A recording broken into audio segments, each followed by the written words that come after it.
Should you still buy iPhone 8? Well, I've had the iPhone 8 for about 9 months now, and I want to share with you the experience I've had with this device and if it's still worth it. Now, the iPhone 8 is definitely the least popular iPhone that's probably out there in terms of all of them. I mean, I looked it up and I seen that it's actually number 10 on that list. So I'll show you, I'll leave a link down below where I seen that list. But at the same time, you know, the iPhone 8 is also cheaper than an iPhone 10, gives you most of the same specifications, but the iPhone 10 easily overshadowed this phone because of its OLED screen, its newer design, it's the future of the iPhone. And when we talk about should you still buy it, think about the forward-thinking perspective as in a few months down the line, because we're only 3 months away from an LCD iPhone that's going to replace the iPhone 8. So Apple also introduced the iOS 12 just about a month ago, and that's going to improve the speed of older iPhones. So that makes this even a harder sell in the iPhone 8. So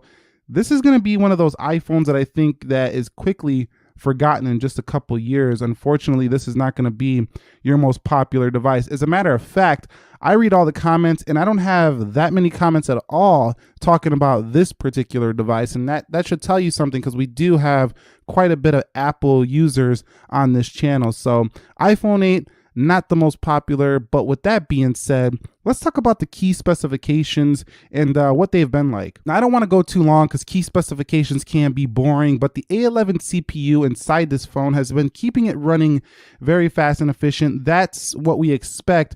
But the most thing I noticed about coming from like an iPhone 7 to an iPhone 8 with the A11 has been the battery life. The battery life has been significantly better in my experience on an iPhone 8 than an iPhone 7. I'm talking like an hour longer on the charge, and I think that's mostly due to that A11 CPU. Kicking around to the back, the camera has also been a nice improvement over, if you came from like a 6S, definitely a nice improvement here in the camera, specifically in low light, and video, really good video on this device as well if you're going to be doing 4K 60. So that's a couple of the key specs I really liked, is that the camera has gotten much better and so has the processor in this device. 2 GB of RAM has been enough for this device. I don't find myself ever needing more than that on iOS. You know, I don't even notice a difference between this and a 3 GB of RAM iOS phone. I mean, there's really no noticeable difference, even though this has 2 gigs of RAM. So that spec doesn't really matter too much. I want to talk a little bit about the build quality. Now, this phone has been dropped a couple of times, so I do have some nicks here along the edge, as you can see on camera right here. So right there, nick, and then a nick down here, a nick over here, and a little crack over here on the glass by the camera. No biggie, it's really small. You can cover it up with a case, but there's a little crack right there in the glass. So this was a pretty decent drop, not a very heavy drop, like not a very high drop, but still.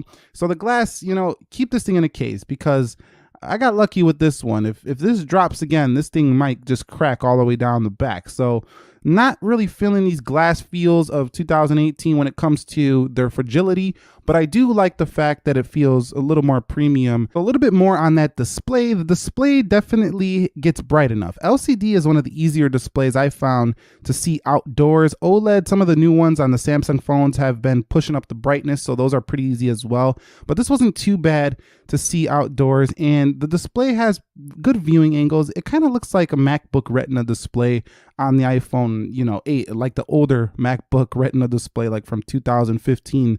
Looks very similar to that display, but the color calibration with True Tone just a little more yellower. Other than that, like I say, the display a little bit disappointing, just because there's so much competition on the market that offers up a better, more saturated, you know, display for the iPhone 8. So we don't even have to talk about should you buy it when it comes to software. If you're watching this video, you're likely an iOS user, so iOS 12 is going to make this phone even better, even faster, and 11.4 has been running pretty slick on the iPhone 8, no issue. So I haven't been having as much bugs as I had when this phone first came out. So the iPhone 8 definitely crashed a few times when it first came out, but it's really slick and smooth on 11.4, and it's only going to get better with 12 and some new features. So of course, the software front, always a win on this iPhone series. So yeah, software is still good, no problem. We don't need to discuss that too much further. Now, when it comes to the battery life for the iPhone 8, if you're thinking about buying one of these in terms of battery, here's another area that it's kind of funny because, this phone, while it does improve on the iPhone 7, I'm pretty sure that Apple's newer, larger iPhone LCD is going to get a larger battery. I mean, you're not going to make a 6.1-inch phone with a less efficient battery. So this, again, when they upgrade to the new LCD iPhone, this is going to be improved as well. And I think we're going to do away with, having two LCD phones. There's just going to be one this year that should replace the Plus series and this series. So while battery life on this can easily get you through a day, if you're a heavy user, you might want to stick it out and just wait for the LCD iPhone coming later this year. But battery life overall, I'm getting a solid 5 hours screen time and usage, definitely most of the day.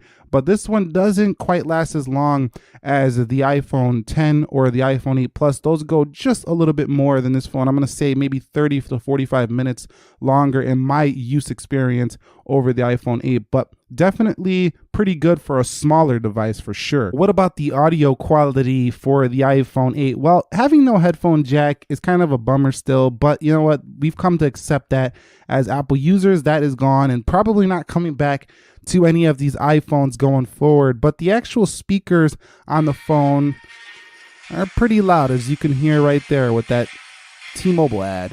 So what does 4 years do to a flagship smartphone? Today we revisit the Samsung. Haven't had an issue, and it's actually quite nice to have really loud speakers on a smaller device. You typically get louder speakers on a bigger device because they got more room for components, but on a smaller device, it's really nice to have this, because if you take a look at like a smaller iPhone from years ago, like the iPhone 6, the speakers are just night and day better on the iPhone 8. So the audio quality on the external anyway, cover that up and you can still hear it. Covering that up is about how an iPhone 6 sounds.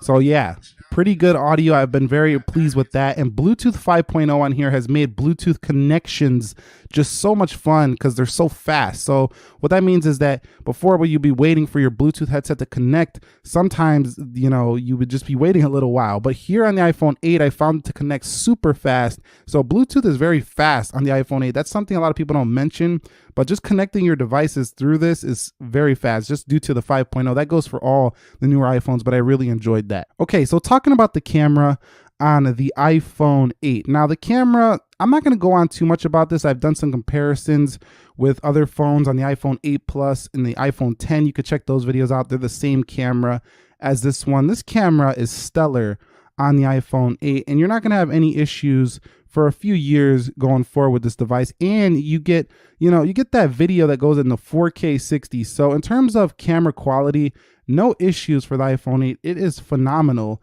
and definitely can replace most point and shoots. So this is a really strong performer when it comes to the camera department. Very natural colors, very detailed photos, as you can see right there. I mean, it's just incredible what this camera can do. So when it comes to that department, you still get the same, iPhone software as it's always been: pano, square, video, slow-mo, time-lapse, and selfie quality is also much improved over some older iPhones. You get your filters right here. I still wish they would put, those video settings right in the camera, all the settings, as a matter of fact, right in the camera.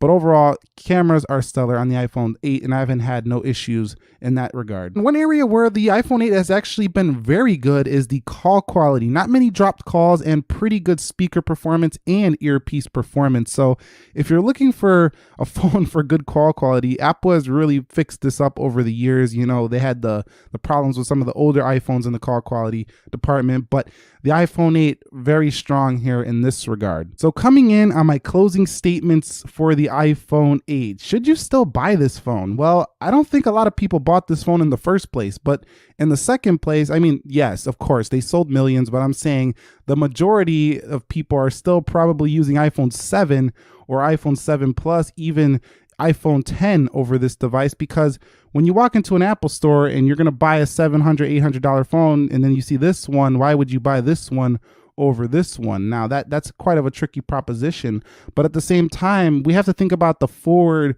or the future of Apple. In just a few months, we're going to have an LCD iPhone that is going to replace this and the iPhone 8 Plus, and then you're quickly going to feel like you're using a dated phone. So that's my main, gripe with the iPhone 8 is that even though it has the internal guts of all the newer devices of 2017, it still feels trapped in an old era of design. Like the iPhone 6, you can't tell them apart really, except for the back of them. And then you get a case on, you really can't tell them apart. But if you're looking for a phone that just gets the job done and does it well and doesn't really stand out or is not that flashy, then the iPhone 8 probably is still a good pick for you. So would you still buy an iPhone 8? Comment that down below. Did you buy one? Share your experience with the community in the comments section. And if you haven't subscribed, consider subscribing for more videos like this. Nick here helping you to master your technology. I will catch you all in the next episode. Thank you very much for watching and peace.